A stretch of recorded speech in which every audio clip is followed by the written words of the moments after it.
Bu sizlarga motivatsiya edi lekin chat. Okay, YouTube accountimni red qilib bering. 50 ta bo'lsa ham stream boshlayman, xudo xolasa.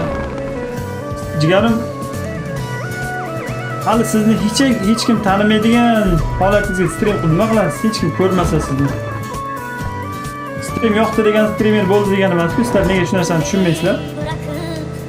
Даже 50 ta obunachingiz yo'q-da, u 50 ta obunachini ham nechtasini o'zingiz bosgansiz, o'zingizga o'zingiz. Podpiska. Shu holatingizga stream qilmoqchisiz. Streamni qachonki sizlarni kimdir ko'rishiga ko'zlaring yetsa, o'qish kerak-da. Birinchi video qo'yish kerak, video, content, shorts video qilinglar, katta video qilinglar, bilmadim, qo'shiq aytib, klip qilib YouTube'ga joylanglar. Keyin stream yoqsalaring kimdir ko'radi. Shunchaki 4 ta 5 ta obunachini unga yalinib, bunga yalinib, odam yig'ib keyin stream yoqsam, vashi ko'tarilib ketaman, Aslanboy bo'laman, senator 2 bo'laman deb o'ylasalaring, shunchaki xom xayol ko'rib o'tirgan bo'lasizlar, tush ko'rayotgan bo'lasizlar. Bunaqa joyga video qo'yib yuborish kerak. Uyg'on, prinsessa deydi-ku. Uyg'on. Obunachini birovdan yalinib to'planmaydi-da. Obunachini video qilinadi, kontent qilinadi, mehnat qilinadi. Obunachi keladi.